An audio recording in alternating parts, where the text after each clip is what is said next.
Joke number one. Okay. No, I'm kidding, just get into it.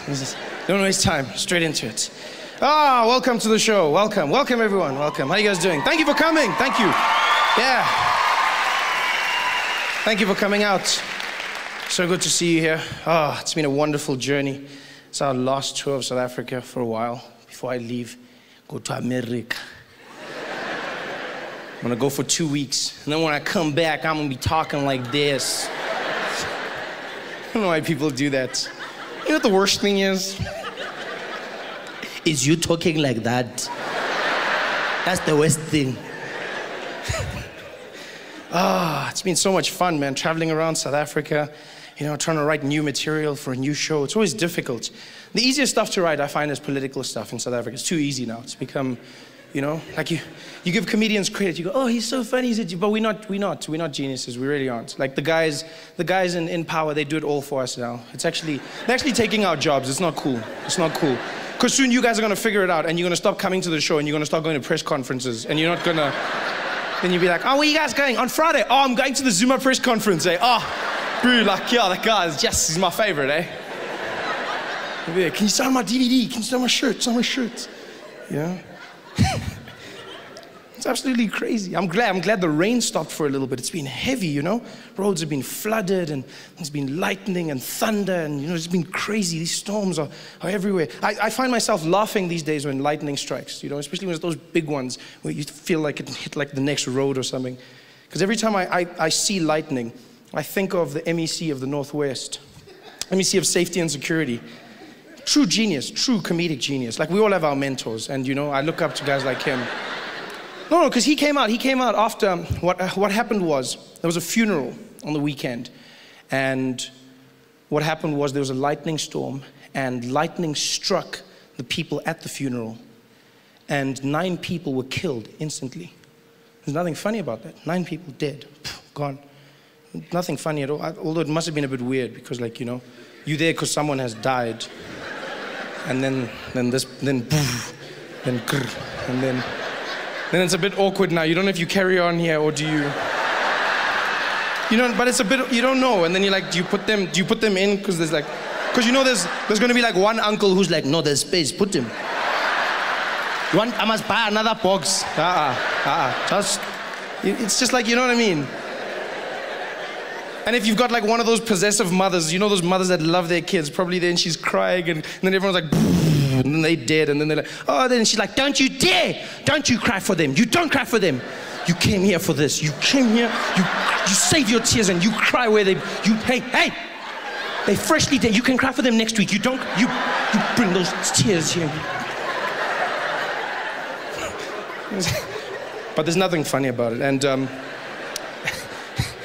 and so what happened is on the Monday after the funeral, the MEC came out and he held a press conference. And he was there, and the journalists had all gathered, and it was very serious. And he came out there, and the photographers and everyone was there, and he said, we have had what have happened on that funeral. Let it be known that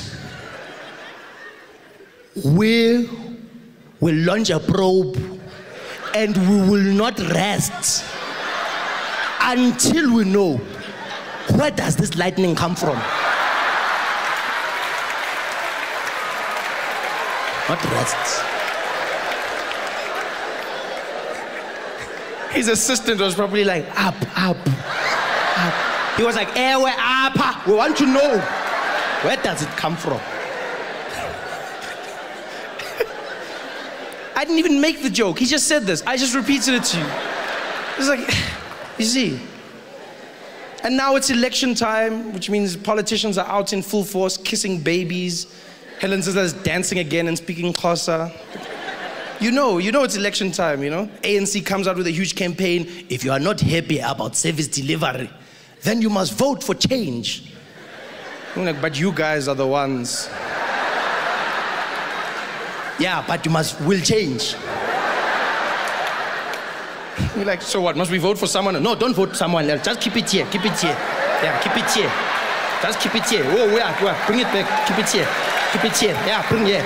No, we'll change. Just keep it here. Keep it here. Yeah. Whoa. You got the DA chasing after them. I mean, I like the fact that the DA is the official opposition, but like, they can't point out everything. Like, after a while, it just gets boring, you know? DA doesn't tell us what they're gonna do. They're running around telling us everything the ANC's not doing. Look at him! Do you want a president who doesn't tie his shoelaces? Look at that! It's just shoelace, but still. It's become ridiculous. They chased after the ANC and exposed them with the whole Gupta thing. Did you see that story? The Guptas. One of the most famous families who apparently own the whole of South Africa. Like, just own everything, including the Zuma family. And basically what came out was they said, yes, this family runs the Zumas. They run them. In fact, when President Zuma became President Zuma, they summoned him, the Guptas summoned him to their residential abode, and they paraded him in front of their friends and family. Paraded him. This is what the DA said, parade. I think they're pushing it, like it wasn't paraded. It wasn't summoned, he was probably invited. It wasn't summoned. You know, it wasn't paraded. Because when they say paraded, like I'm sure it was their meet and greet, new president, we rich, you president, how you doing, Here's some money. It's a cool, you know, we understand, but it wasn't like paraded. Because when you think of paraded, it makes it seem like that Indian family was sitting there, the whole Guptas, there they were, and they were like, everybody sit down, he's coming. Sit down, party, sit down. We got a Zulu man, he's coming. Yeah, he's coming. Yes, he'll do the dance. Sit there. Have you got your popcorn? You got your popcorn. Okay, everyone got it. Done. Dim the lights. He's coming. Dim the lights. He's at the door. Start the music.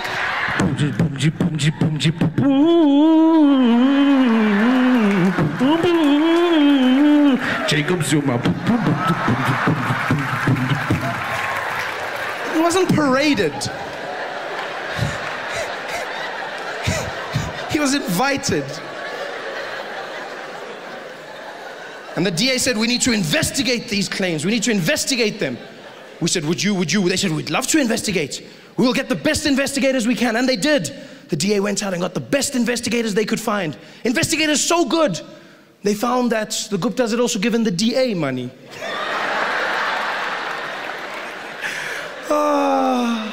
Priceless. Hey there, thanks for watching.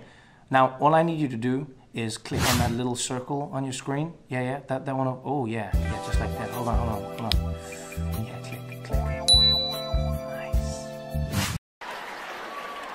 No immigrants, no spice. And definitely no tacos. Yeah, I know my friend Dave would never allow that. I've never seen him so passionate. He got up, he gave me a speech about tacos like he was the heir to a taco dynasty. He finally turned to me, he's like, Trevor, as your friend and as an American, I'm gonna make sure that you get tacos if it's the last thing I ever do. I was like, why don't we just go now, Dave? He's like, that'll work.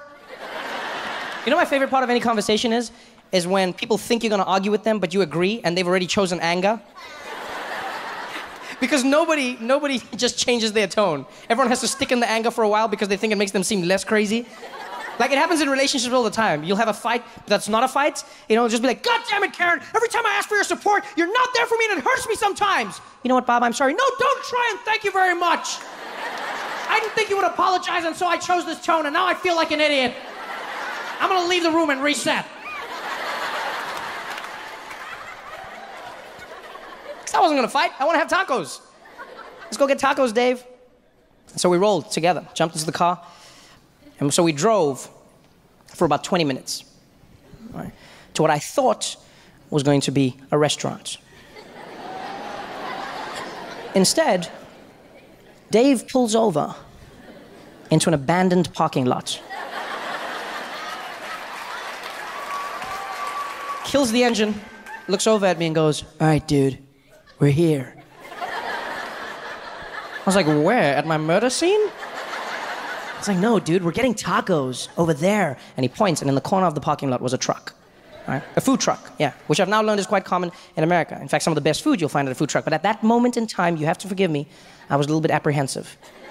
Okay? Yeah, I just wasn't quite comfortable with the idea of getting my food from an establishment that would not be there the next day. I feel like there's a certain level of accountability that comes with permanence. Dave was adamant, though. He's like, dude, you gotta get it from a truck, dude. That's how you know it's real. I was like, all right, well, let's just get this over with. Let's do it. So I hop out of the car, walk up to the truck, And it was definitely a taco truck because there's a sign above it flashing that read tacos. Tacos. Tacos. By the way, weird piece of trivia about me as a person. I hate signs that flash but don't change. Yeah, I always feel like a sign shouldn't be allowed to flash unless it intermittently changes to some other information. Otherwise, I think that's wasted suspense. It should be illegal. Because it always catches my eye, and then I wait for something else, like tacos, and tacos. And what else? Tacos. Anything else? Tacos. Just stay on tacos! Anyway, now I'm irritated.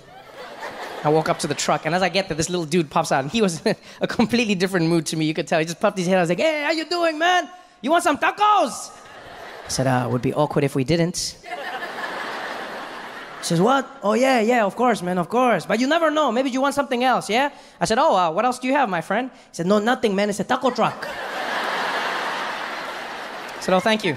Thank you. That's a moment of my life I'll never get back. Thank you very much. He said, no, calmate, man. I'm just saying, I don't want to waste your time. You want tacos? Let's do tacos. How many tacos you want, my friend? I said, well, I don't know how many tacos to get, sir. I've never had tacos before. He said, you've never had tacos? I said, no, I have. You've never had tacos? I was like, you should meet my friend Dave. Because I'm not going to order food when I don't know what it is, okay? I don't know what the quantities are. I don't know what tacos are. I don't know what taco is. I don't know what taco be, okay? What do you say? How many do you get? Because just now I'm going to be like, give me 5. What if tacos like little pigs or something? I'm like, give me 5. Next thing I'm walking home with this, wee. And that's how I started my farm. Like, I have no clue what these things are. So I'm like, yo, man. I just want to try the food. Just give me enough to try. He's like, okay, you just drank it out. 2 tacos is enough, my friend. I said, okay, then give me 2 tacos. He's like, 2 tacos, coming up. Guy goes to the back, starts preparing the food. I have no clue what's coming out. Comes back a few minutes later. He's like, hey, my friend, your tacos are ready. I said, thank you, man. Thank you very much. He's like, yeah, you want a napkin? I said, I'm sorry, what? I said, do you want a napkin?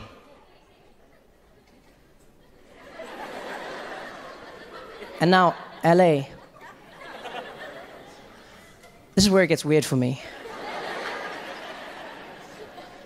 Because you see, where I'm from, napkins are the things babies wear to hold their shits.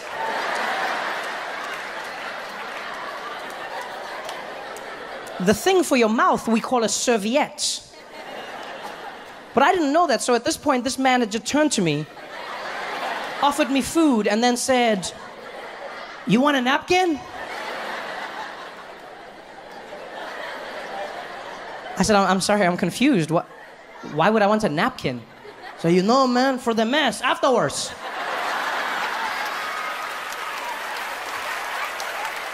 I said, for the mess? How instant is it that I need a napkin? Hey, man, you never know with tacos, man. 1 minute you think you got it, the next thing is coming out. I said, that sounds like the most disgusting thing I've ever heard in my life. He's like, no, it's part of the experience. Everybody does it, man. You make a mess, you clean up, you come back and try again, I said, all right, that's an experience I don't want to have. I'm not going to lie. I'm going to skip it. He's like, so you're not going to try my food? I said, okay, fine, I'll try the food, but I'm not going to take the napkin, man. He said, so what are you going to do? I said, well, if it's as crazy as you say it is, I'll just eat the taco in the car on the way home. He's like, oh, you think you're safe. But you're gonna be driving, somebody swerves, you hit the brakes, splat, it's coming out. Don't be a hero, man. Just take the napkin. I said, all right, I'm not being a hero right now, I'm just being a grown-ass man, okay? Like if it gets really bad, I'll just squeeze super tight till I get to where I'm going. He's like, yeah, that's the problem. Some people, they don't know, they squeeze it too tight, then the juice comes spring out even more. It can spray on your pants and on your shirt and all. I'm like, on my shirt? How the hell did this shit get all the way up to my shirt? What is this, bouncing on the ground and ricocheting back up? What the hell is in this, man? He's like, hey, man, you want the napkin or not? I said, I don't even know I want your tacos right now, dude.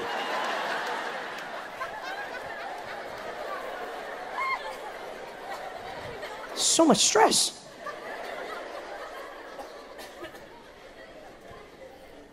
Now I love tacos.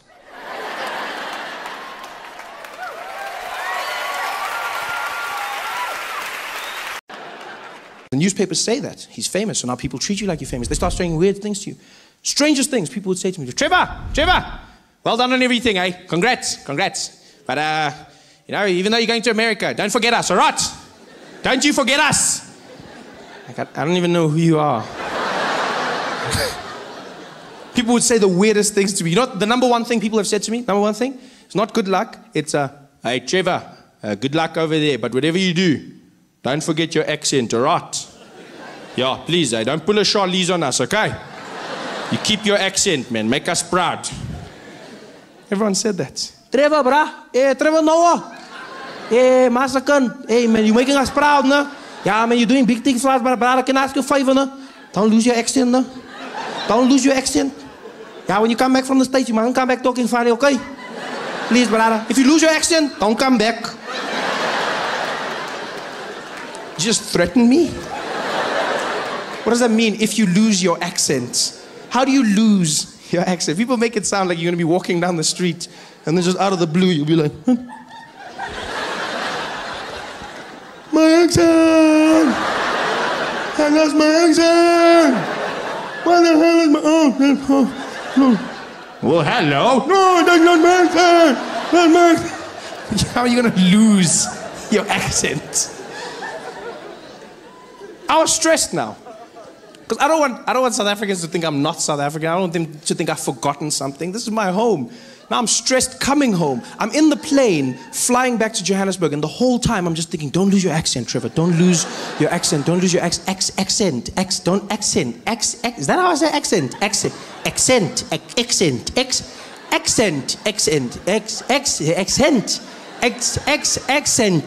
By the time I landed at OR Tambo, I was losing my mind. I like walked in arrivals, the woman was there at customs. Welcome back to South Africa, sir. I was like, yes, I'm back. Same old Trevor. Nothing changed. Going crazy. Because I love accents. I really do. I love accents. I like learning languages, and so obviously accents are a byproduct of that. I've learned over time that even if you can't learn a language, an accent is a great way to communicate with somebody in your own language whilst trying to bridge the gap. You know, you learn somebody's accent, you communicate more effectively. The thing is, though, you have to learn the accent in the right way. If you're going to speak to someone in their accent and you do it in the wrong way, you might come across as racist.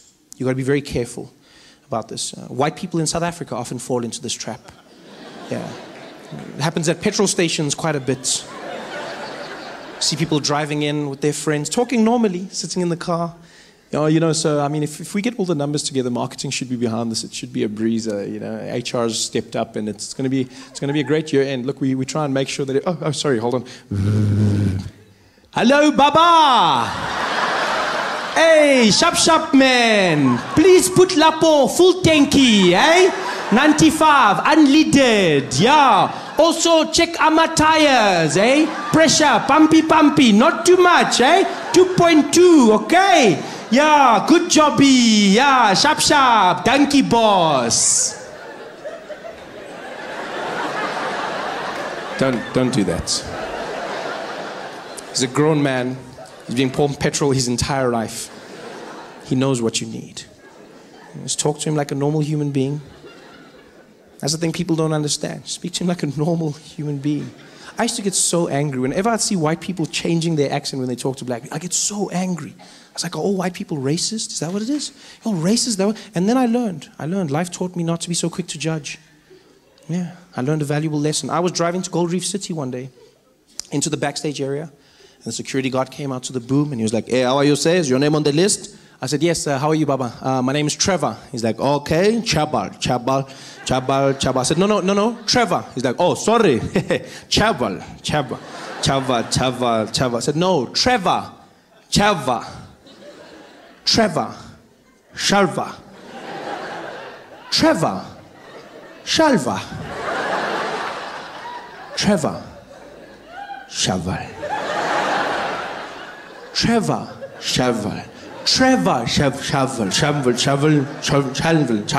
Shaval. Trevor, Shaval. And now my friend who was irritated, he just leans over me and he's like, hey, Papa, get Trevor. He's like, oh, Trevor. Why you don't talk properly? And then I understood. I finally understood what white people have been trying to do. I see, you're trying to communicate more effectively. You're trying to engage somebody, but understand this. When speaking to somebody in an accent, the number one rule to understand is an accent is not a measurement of intelligence, right? An accent is just somebody speaking your language with the rules of theirs. That's all an accent is. So don't speak down to them. Don't patronize them. Speak to them the way you would to yourself. Just try and learn their accent. That's all it is. It's just another accent. Yeah. And I learn them. I spend all my time learning accents. I try. I love it. I learn in restaurants. That's a safe place to start. You know, you learn, you read off the menu, you try and pronounce the words correctly. I was inspired by French restaurants, funny enough. Yeah, whenever I'd go to a French restaurant, I was always fascinated by the fact that people would order food in a French accent. I never understood why. Because they don't do it in any other restaurants. Only in French restaurants do people walk in and then change their accent when they order. They come in talking normally. Yeah, you know, it's a wonderful thing. You're really going to enjoy it. It's so beautiful. Yeah, stunning. You have to have, oh, the dessert. Oh, good evening. How are you, sir? Yes, I will have a bottle of water for the table, please. And let's start off with, could we get the Sauvignon Blanc, please? Yes, and you know, we definitely for mains going to have the filet mignon. And for dessert, we're going to go with the crème brûlée. Thank you very much. Thank you. Oh, you're going to love it. Like, why are you doing that? I never understood. I was like, why? Because it's not like the French are going to return the favor. There's no French people sitting in our restaurants in South Africa looking at the menu like, so for the table, we can order some starter portion. We share something? No? Okay. Could we please have one serving of the boerewors?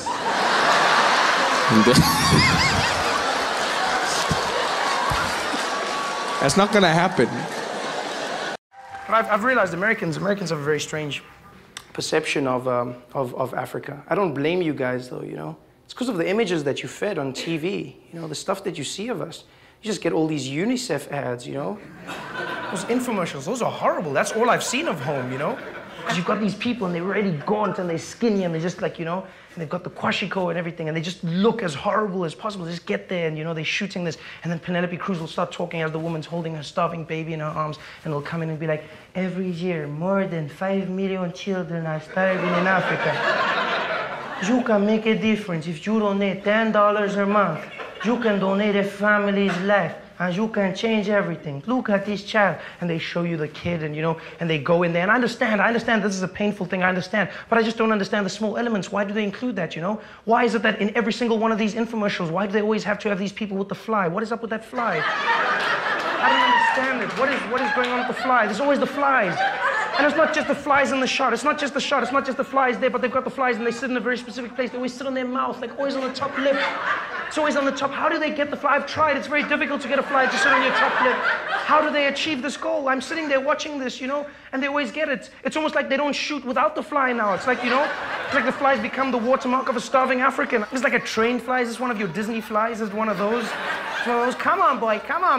Get in there, and stay. Okay, we're ready, and action. Every year, more than 5 million children are starving.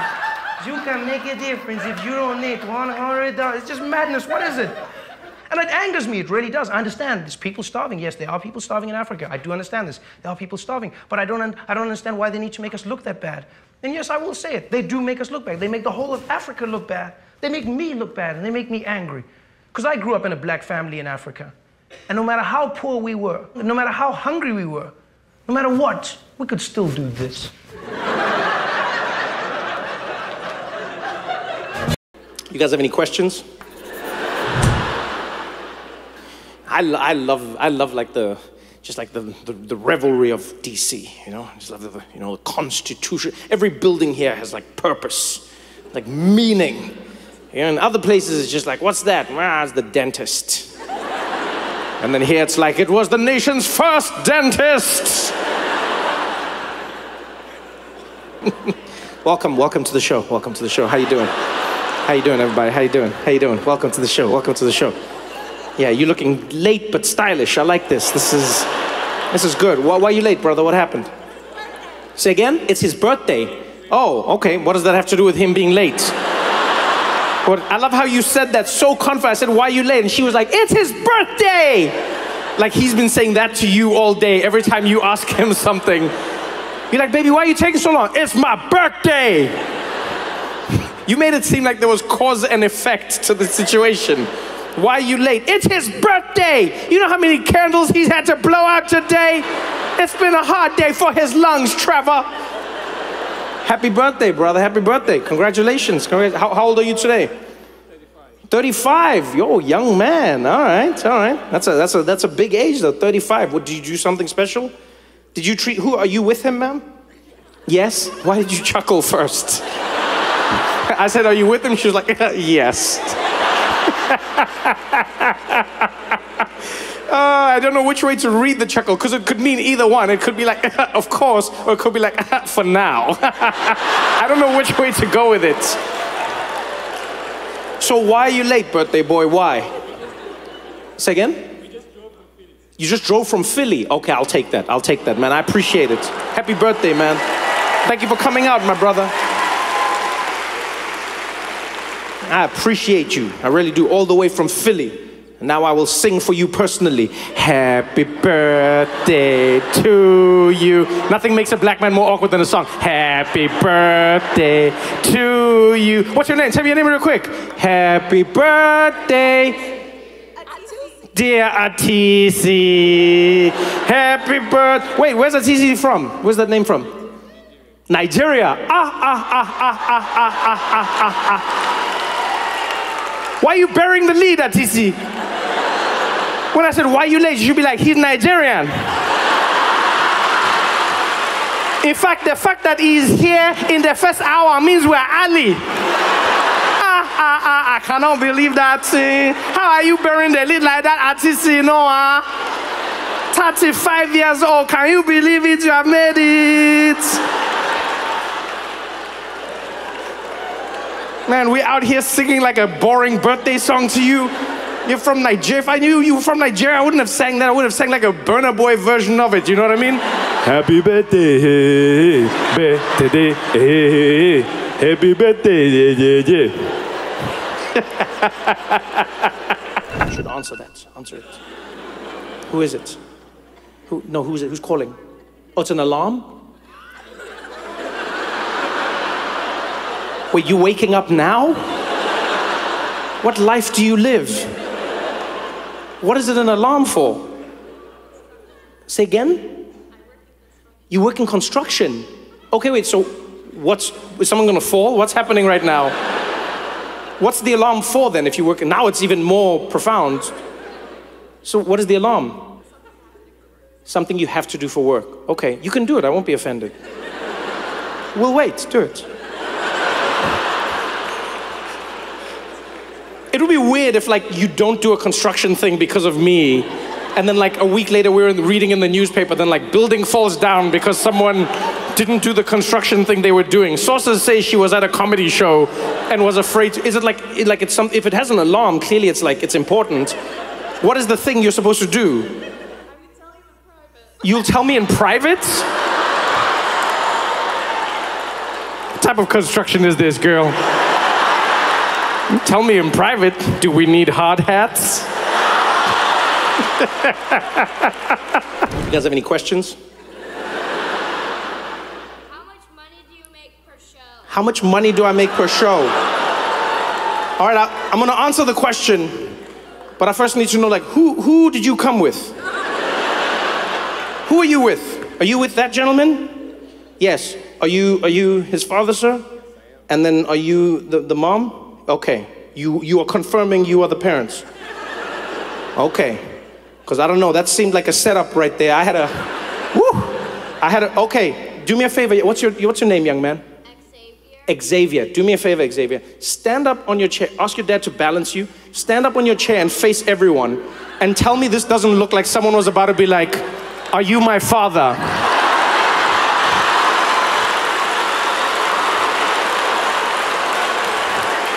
Yo, Xavier, my life flashed before my eyes, Xavier.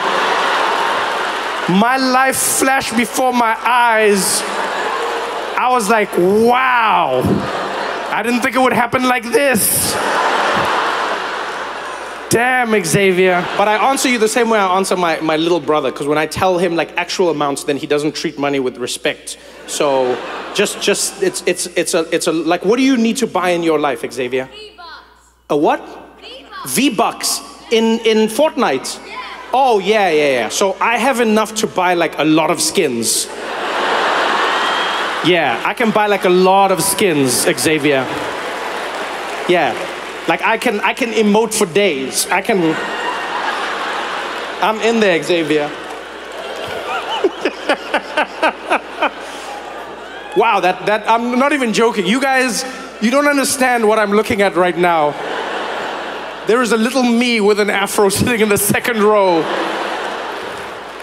Oh, you're just like, oh boy. I was like, oh, you shouldn't take questions, Trevor. Is this how it's gonna turn? Well, it's just like, what do I do? I met him at the show. What do I say?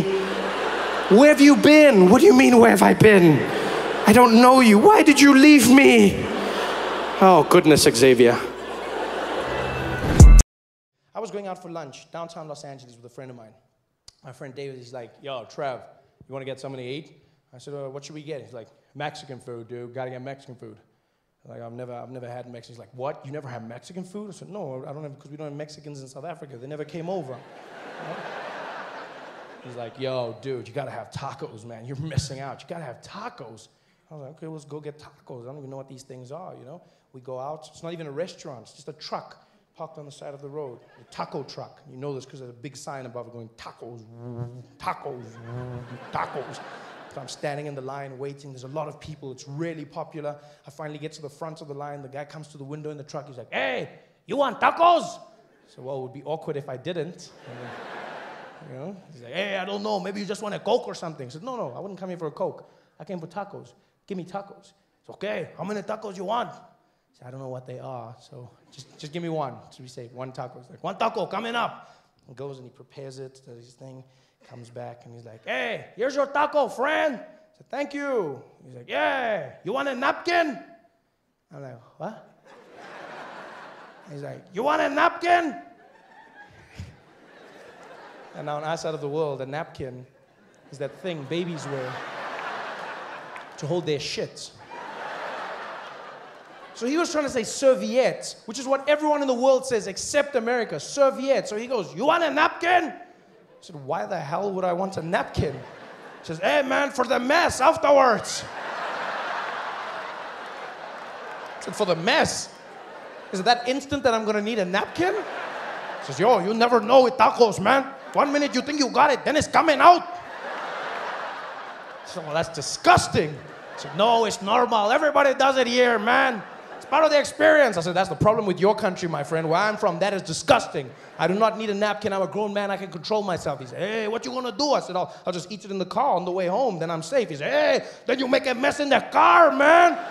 Don't do it. Don't be a hero. Just take the napkin. I said, I'm not being a hero. I'm being a grown man. I don't need a napkin. If it gets really bad, I'll just squeeze it really, really tight.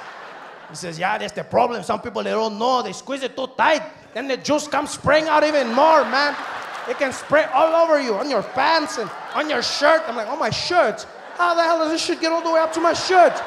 What is this thing bouncing on the ground and exploding up all over? What the hell? He's like, yo, you're wasting my time. You want the napkin or not? I said, I do not want your napkins. In fact, I don't even want tacos. I just came for a Coke. He's like, ah!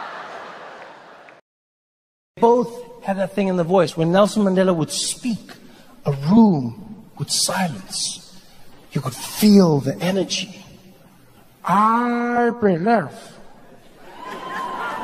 that every person, regardless of the color of their skin, should have equal rights, and they may never be taken again. For those who would seek to oppress, I say to you, never and never again. And the people would lose their minds, and people would feel the chills, because he had that thing.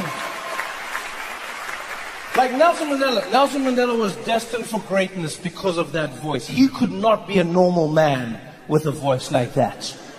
You can't do normal things with that voice. You are destined for greatness. You can't just be running around in the streets and a Kit Kat, please. No. No. It's so unique. You can't be silly. What are you making, prank phone calls? Who the hell is this? I'm not telling you. It just doesn't work. I remember when Nelson Mandela was still alive, and he would tell jokes at press conferences and events, and no one would laugh. Because everyone thought a man who had been in jail for 27 years couldn't make a joke. And yet he still did. He still kept what was him. But it was partly because of that voice. He would tell the joke and it would just sound too epic for people to laugh. Everything he did, you know, it'd just be like, knock, knock. He'd be like, let him in, let him in. No. You must say, who's that? He is so right. We've always got to ask, who's there?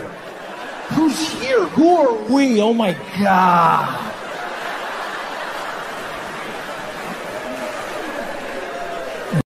And it was a Sunday morning. I was in bed, still asleep. It was early in the morning, maybe like 9 or 10 o'clock. And the phone rings. And it's my baby brother using my mom's phone. His name's Isaac. He's 9 years old. So I answer the phone. Like, hello? Hello, Trevor? I say, hey, Isaac, what do you want? How are you? I'm fine, thanks. I'm also fine, thank you. I'm fine, thanks, and how are you, Isaac? I'm fine, thanks, and how are you? I'm fine, thank you. It's a pleasure. Trevor, are you busy? Yeah, sort of. Why? No, because Mom's been shot. I'm sorry, what? Yeah, Mom's been shot and we're at the hospital. Can you come? Mom's been shot. Okay, what do you mean? Okay, yeah, of course I can come. Okay, which hospital? Tell me that. And he tells me the hospital I dropped off. Okay, can you come? Like, he's too polite for his own good. He's too, like, can you come? Like, what, I'm going to have to slot Mom into my schedule? Just find, coffee at 2 and then PlayStation at 1. Okay, Mom, we'll try. Come on, can I come? Of course I can come. I'm panicking. I jump out of bed, I'm running around, I'm trying to put my clothes on, some things are backwards, I don't even notice, I don't even care. Grab the car keys, but I'm looking for the car keys, running around there, losing my mind. I jump into the car, into the streets. As soon as I get out the gate, the tears start coming out. You can't even control it. You're just there driving, and all of a sudden, it's just...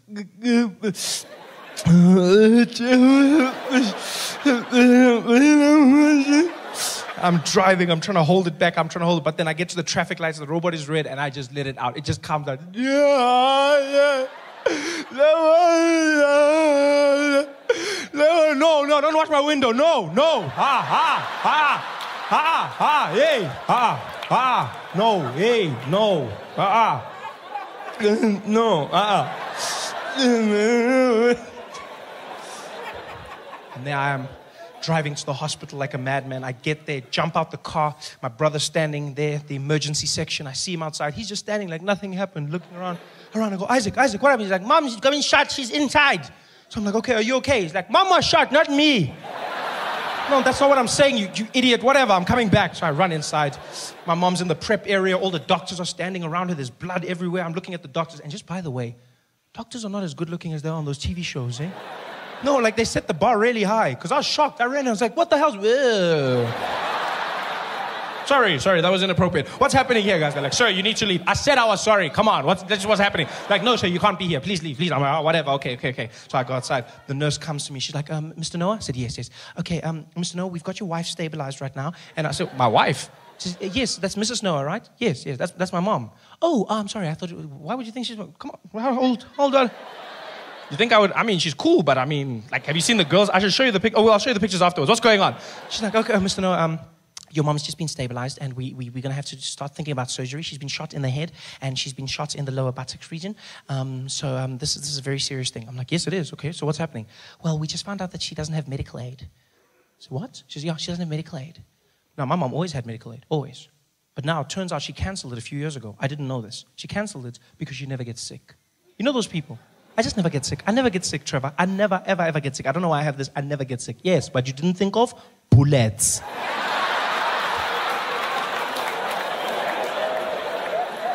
Now she's in the hospital, no medical aid. So I said to the nurse, well, what does this mean? She says, well, Mr. Noah, it means we're going to have to put her back in the ambulance and send her to a public hospital. So, but she's bleeding now. You can't say. She says, I'm sorry, sir. That's all we can do. She has to go to a public hospital. Now I'm panicking. I mean, public hospital? Normally a good place to go. Normally, you know, But now what's happening is there's just misadministration of funds, like money's going missing, you don't know what's happening, they don't have the right equipment. Now I'm picturing guys trying to fix my mom. There's the doctor, give me a scalpel, we got a spare now. Ah, okay, bring it. Oh, at least it's a shifting. Okay, let's try something. I'm stressed. So I say, well, what do we do without medical aid? She says, well, there's nothing, sir. I said, well, what if I give you the money? She says, well, you don't know how much it'll cost, so you can't, unless you give us your card, and then we just work from there. So we'll take my card. Here's my credit card. She goes, sir, it can get very expensive. I said, this is my mom. This is my mom. Use the money. Go. She goes, you can tell me it's expensive. This is my mother we're talking about, you know? I realized through all of this, I've just neglected my brother. He's been standing there the whole time with his big eyes. So I'm like, hey, Isaac. Hey, Isaac. Oh, what's on your mind, man? You okay, big boy? You're like, Trevor? Yes. Can I come to your house and play PlayStation later today? How are you going to ask me about PlayStation? Your mom has just been shot. You can't be asking me about what the hell is wrong with you, you stupid child. You know what? You're never going to play PlayStation ever again. Ever. No play PlayStation for you ever in your life. Ever. Go away. Go sit down and think about what you just... PlayStation, you're going to ask me. How the hell is you going to ask me about PlayStation? The nurse comes back. She goes, okay, Mr. Noah, we just used 900 Rand for some blood tests. I'm like, okay, why are you telling me this? Yeah, because it's 900. This is my mom. Use the money. Go. She goes away. I'm like, 900 Rand. How are you going to tell me about that? She comes back again. She's like, Mr. Noah, we need 2,000 Rand for some x-rays. This is my mom, not a pair of jeans. Use the money. Go. She goes away. I'm like, this is my mom's going to die. Asking me questions here. Busy asking me, my mom's going to die. My mom's going to die. That's all I'm saying. And I say it. My brother hears me. He starts crying. I'm like, Isaac, I'm sorry. Are you okay? Are you okay? He says, I'm not okay. You said I'm never going to play PlayStation ever in my life. And I want to play Need for Speed, and now I can't play PlayStation. I'm like, you still crying about play? You have no right to cry. You hear me? You shut up. Stop crying. You can't cry about this. You shut up. Now some woman comes out. She knows my mom's been shot. Now she thinks I'm telling my brother not to cry about my mom. She just gets involved. She's like, hey, you let him cry, okay? You let him cry. Some people express their pain in different ways. You let him cry. I'm like, I will not let him cry, lady. I will not let him cry. Many kids grow up without one, okay? It's just none of it is fine. Like, you should go play in the park or something. It's not a time to cry right now. What the hell? You spoil your kids. That's your problem. You should take it away from them so that they can learn about life. You both shut up. All of you, shut up. I'm telling them this. The nurse comes back. She goes, Mr. Noah, we're ready for surgery. I'm like, so do the surgery. She says, yeah, but sir, this could get very expensive. ICU and surgery is very expensive. I'm like, lady, what is expensive? This is my mother. She says, so well, anyway, from like 20,000 Rand. This is my mom, all the way to like 500,000 Rand.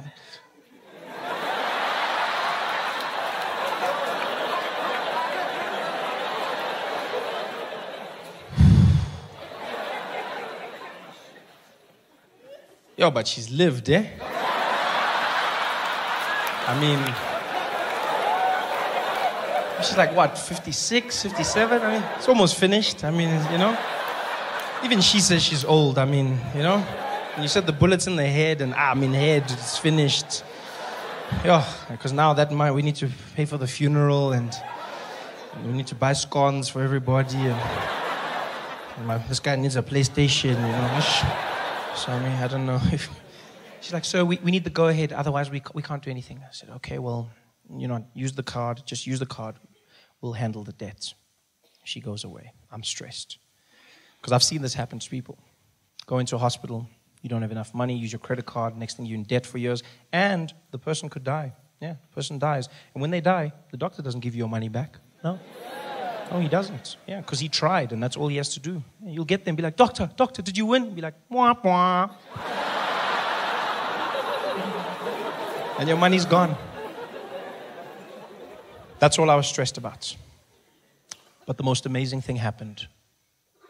Turns out, my mother wasn't that badly hurt. It was a miracle, really. The ass bullets didn't do much damage, because my family's gifted. The head bullets didn't hit anything vital, yeah? Other than the head, obviously. But it missed her spinal cord, missed the nerves, didn't touch the brain, went right through, missed the eye, hit the eye socket, and so deflected, and all it did was it cut a piece of her nostril off, just one side, and the bullet went out clean, which means she didn't have to go in for intensive surgery, and her recovery was only a week. Yeah, a week, which was fantastic, because that means the bill was only 24,000 Rand. I mean, and she's alive, yes, but the bill was only 24,000 Rand. This is great, really great, because 25 was my cutoff. So, You laugh, but that's how much I've calculated I'm willing to pay my mom back for all the ultra custard I've consumed in my life. Everything else, none of my business, eh? Food, clothes, schooling, all of that stuff, I'm not paying. I hate it when parents say that to their kids. You know how hard I have to work for your bloody school and your clothes? I didn't ask to be born. That's your job. Please. You handle that. I asked for the ultramel. We can keep a tab. Don't involve me in your things. That's what I calculate, 25,000. Yeah, I would have been there, 24,750. I would have been there at the doctor. Eta? It's fine, my man. No, stop. No, you tried. You tried, mom. It's cool. No, you tried it. No, just switch off there. Switch off. How much? 250 left. Yeah, we'll pour petrol or something. It's fine. Just switch off there. You tried. Yeah. It was fantastic. I told my mom about the 25. She laughed. She didn't know I was serious. And to show you what a crazy family we have, my mom's in the recovery ward. She's got those tubes in her and everything, and the IV, and my brother's in the corner bored out of his mind, and my grandmother's in the other corner reading the Bible, and I'm holding my mom's hand and I'm crying, still crying. This is a week later, I'm still crying. I've been crying the whole week, but I've also been using this time to cry for other things in my life.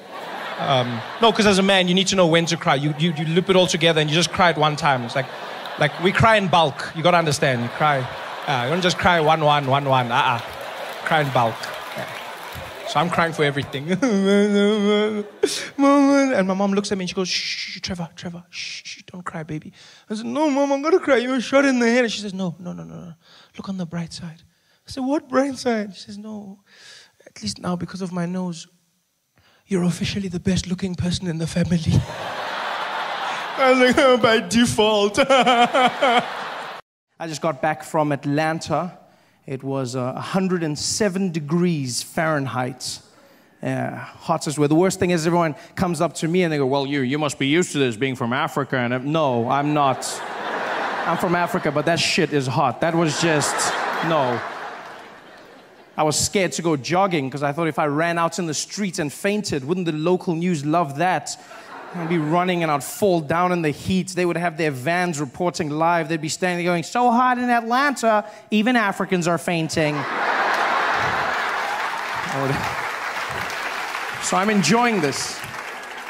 Really happy to be here, This is going to be good for us, I hope. I say I hope because I never know with stand-up comedy. It's just, it's an awkward experience, I find. I'm always nervous. I find comedy is very similar to sex for me. Well, it's exactly like sex when you think about it. With me, the comedian, playing the role of the man, and you, the audience, the role of the woman. Because it's my job to satisfy you. And you just have to sit there.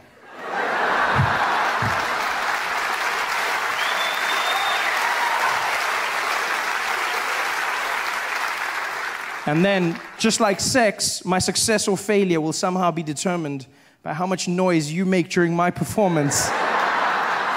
Which makes it a one-sided affair, I feel, maybe you're the quiet type. I hope we have magic tonight. I hope we create something wonderful.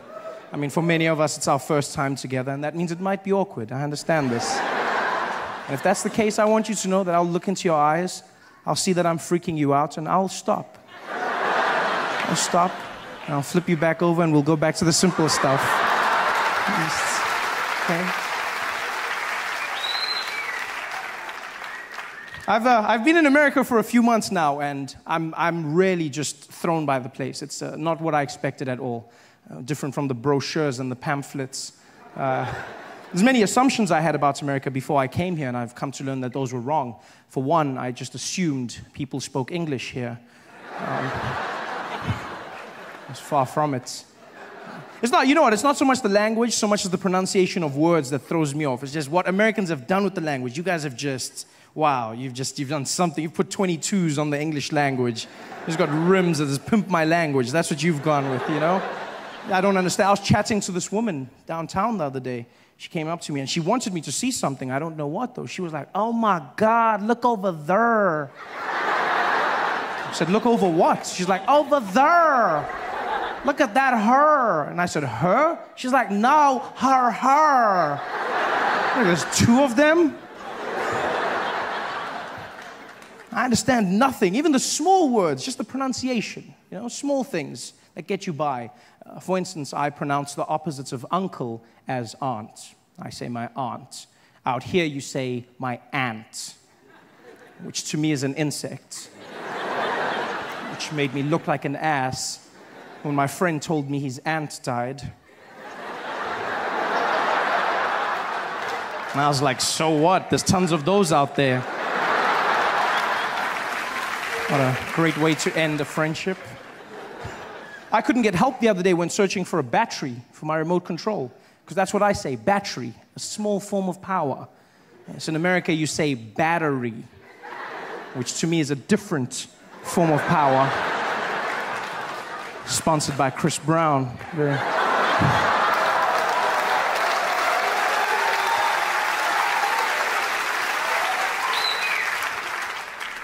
And you know what to understand? We live on different sides of the globe, so it's fine. The language will evolve. This is something I've come to understand. But I hope I change one thing in your hearts forever. Just one thing.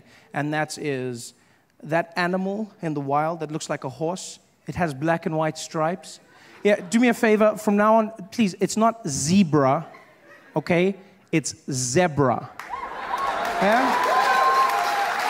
Just like it's not Debra, it's Deborah. Same structure of word. Plus, you cannot name them because you do not have them.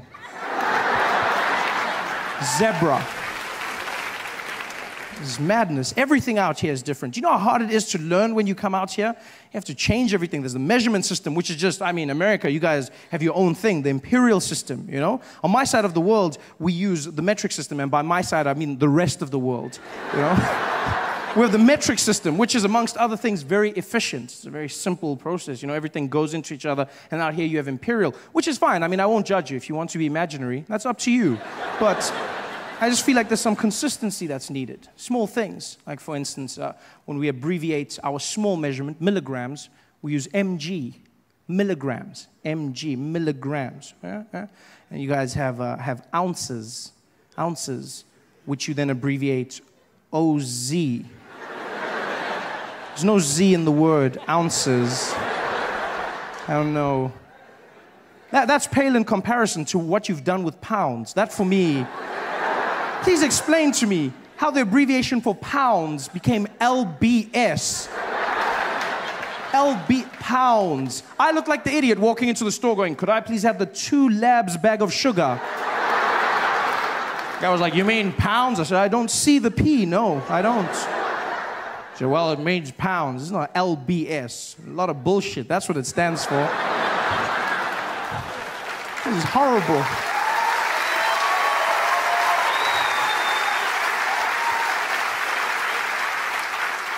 In fact, it's crazy. You do realize the imperial system is so inefficient that even American drug dealers have switched over to metric. Even drug dealers got to the point where they said, we need some order, we're going with metric. And I honestly thought this was an anomaly. I thought, you know what, this is just one of those things, it's a coincidence, but it's not. Americans do not care about abbreviation nor the English language. They don't give a damn. I learned this in the small things. Like for instance, when I was in Tennessee, I stumbled on an organization known as the Ku Klux Klan. You heard of them? Worst magic show ever. Guy gave me a pamphlet. He was like, come and see the Grand Wizard. Grand Wizard! The Grand Wizard! Didn't do one trick! Not even one trick. I mean, I noticed a few black people disappear, but I mean, that's not magic. No, that's just Reaganomics. I wasn't impressed by that. Like, where's the magic? I sat there forever. These guys running around in their sheets. Yeah! The KKK, as they're affectionately known. Has nobody bothered to tell them ever that you do not spell clan with a K? Nobody stopped. Even in America, Klan is spelt with a C. The Ku Klux Klan, they're the KKC, not the KKK. You realize that? Ku Klux Klan. The C. In fact, the name is wrong, the whole thing, the Ku Klux parts of it. That's just horrible, because they got that, as you know, from ancient Greece. It was Kuklos Alphion, meaning a circle of brothers. And that's how they got their name. They call themselves a Greek circle of brothers, which is wrong for 2 reasons. One, if your sole purpose as an organization is to hate black people, don't you find it strange that you've now named yourself the Circle of Brothers?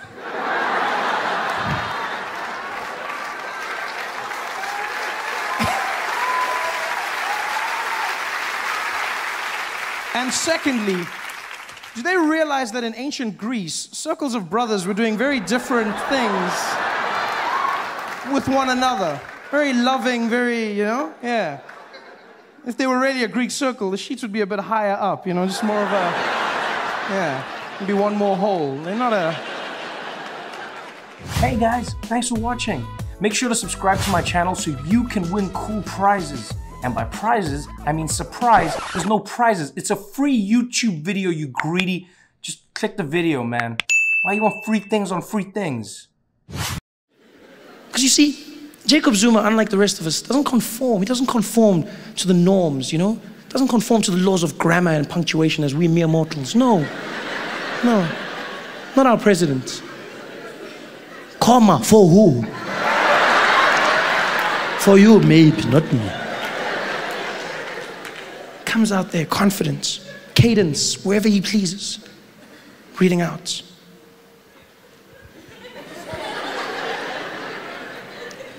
Will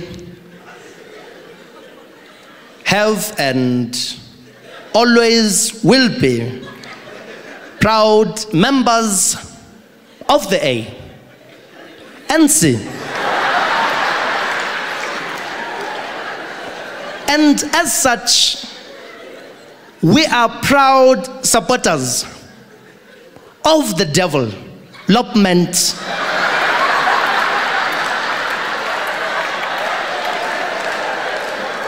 of rural areas. And as such, it is of utmost importance to note that 2011 is the year for us all to participate.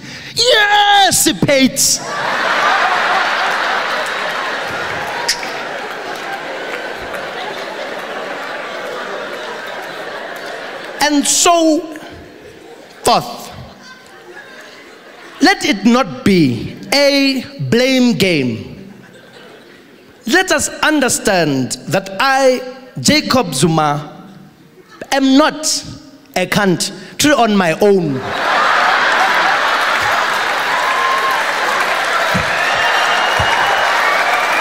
Hey there, thanks for watching.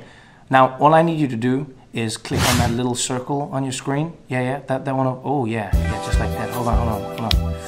Yeah, click. Nice. White people have a very different relationship with the police. I was trying to explain this to my friend Dave. You know, when we're hanging out, he's like, "Dude, what is it with black people and police?" I'm like, it's not that black people don't like the police or hate the police. It's just that we have a tumultuous history with the police. One day we were driving on the highway, and the police car pulled up behind us. And I got tense. I just got really tense. And he's like, "Dude, what's going on?" I said, the police are behind us. And he was like, "Yeah, and? Did you do anything wrong?"